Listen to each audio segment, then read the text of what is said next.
Olá pessoal, o professor Gustavo aqui. Hoje nós vamos corrigir a questão de número 47 do primeiro exame de qualificação do vestibular da UERJ 2020.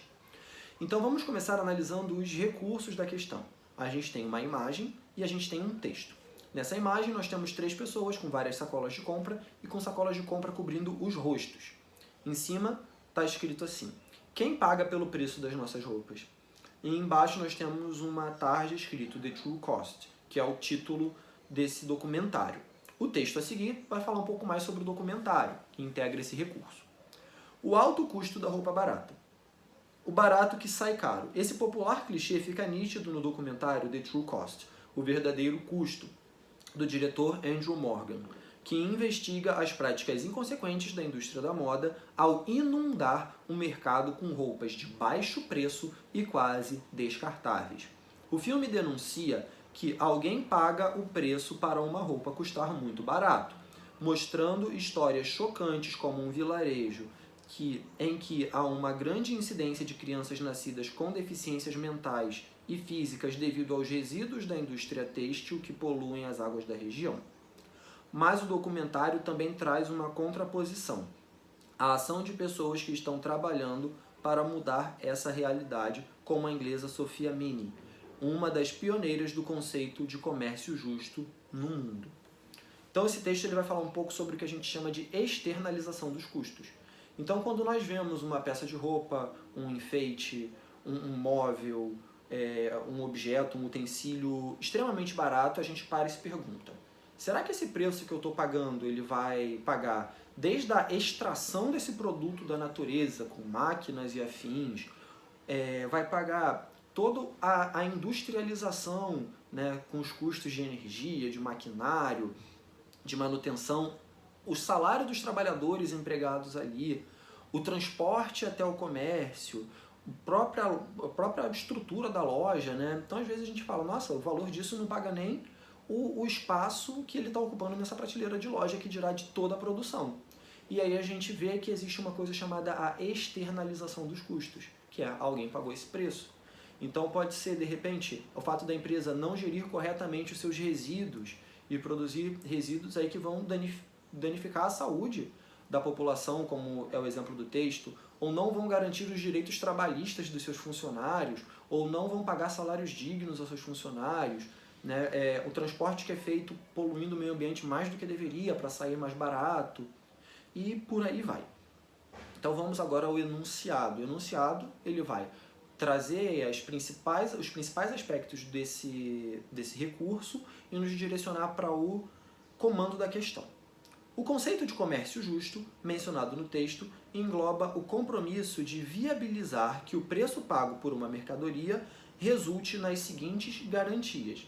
Então, o preço que você paga na mercadoria que você consome, para que o comércio seja justo, deve garantir o quê?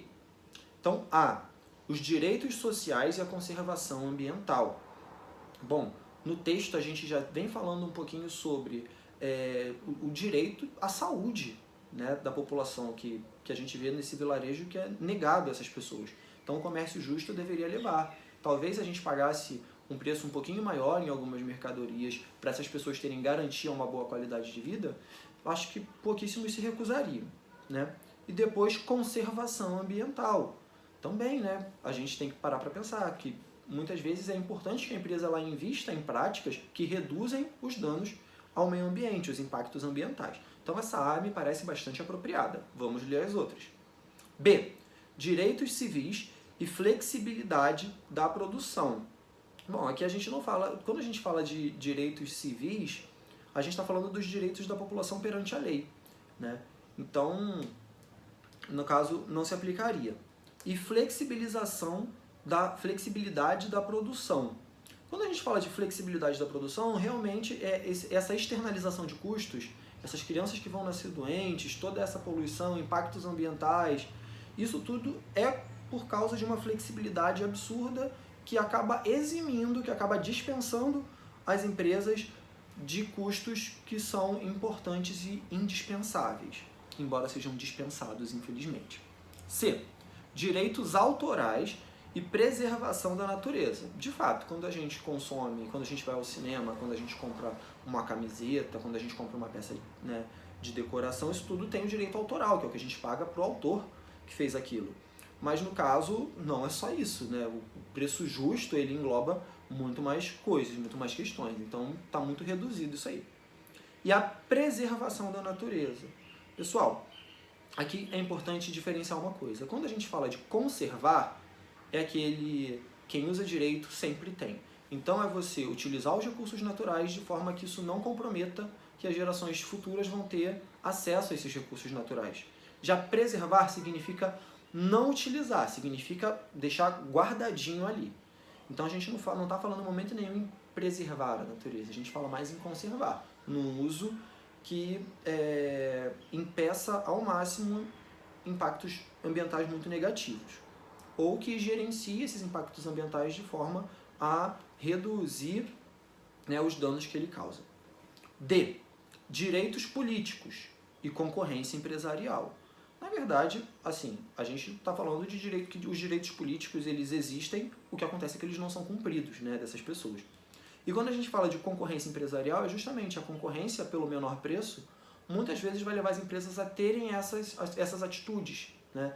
Então é muito importante que o consumidor, né, ele crie essa consciência de que ele está pagando às vezes, de que o menor preço, né, o preço aqueles reais que a gente deixa de gastar, muitas vezes eles são os reais que vão ser pagos por outras pessoas, né? Mas também a gente não pode colocar toda a culpa no consumidor.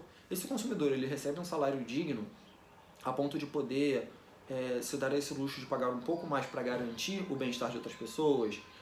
O governo, né, os órgãos públicos, eles fiscalizam, eles põem regras, eles fiscalizam essas empresas para que elas garantam o bem-estar da população e um certo equilíbrio ambiental. Então, é uma questão bastante complexa. Então, no caso, o mais correto é a garantir os direitos sociais e a conservação ambiental. Espero ter ajudado. Bons estudos.